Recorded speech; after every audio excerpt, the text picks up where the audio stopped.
Everyone, welcome back to my channel. তো শনিবার দিন সকালবেলা ঘুম থেকে উঠেই দেখি নাইকা থেকে একটা পার্সেল এসছে।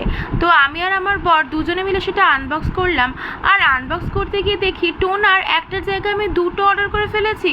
তো ঠিক আছে, চলো, কোনো ব্যাপার না। টোনার তো এমনিই আমি খুবই ইউজ করতে ভালোবাসি। আর শাশুড়ি মা নেক্সট মান্থে আসবেন, তো ওনার জন্য একটা কেনার প্ল্যান ছিল, তো হয়ে গেল। তো তারপরে আমার বরমশাই মুখে দেখে আমার টোনারটা মাখছে আর বলছে কিনা একদম ভালো না। আমি তো বললাম যে তোমাকে মাখতেই হবে না।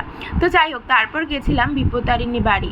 কেন গেছিলাম তার কিন্তু একটা অনেক বড় কারণ আছে। কাশ্মীরের কিছু কিছু ভিডিওস তোমরা হয়তো দেখেছো, কিন্তু কি হয়েছিল আমার ওখানে গিয়ে তোমাদের সাথে শেয়ার করা হয়নি।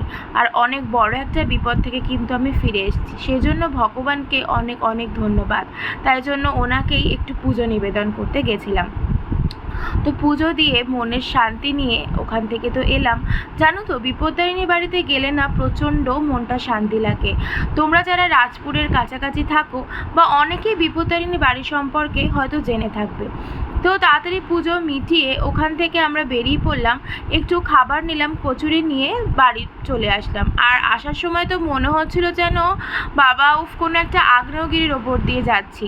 তো তারপর একটু চিকেন কিনলাম আর বাড়িতে এসে ঝটঝট ব্রেকফাস্ট করে নিলাম। আর আমাদের রান্নার মাসি কিন্তু সেদিনকে আসেনি, তাই পুরো রান্নাটা আমিই করলাম, বেশি কিছু করিনি। চিকেন আর ভাতটা করে নিয়েছিলাম।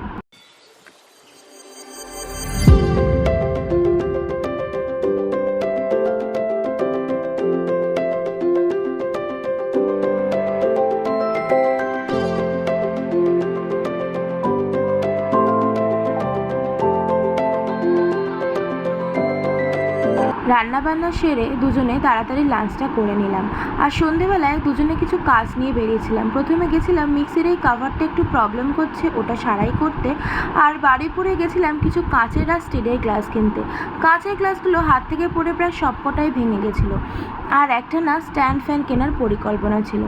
আমাদের যিনি বাড়িতে হাউস হোল্ড আছেন, তার বাড়িতে না প্রচণ্ড গরম আর বড্ড কষ্ট পাচ্ছেন দেখে ভাবলাম ওনার জন্য একটা ফ্যান কিনে যদি দেওয়া যায়, হয়তো গরমে কিছুটা হলেও স্বস্তি পাবে।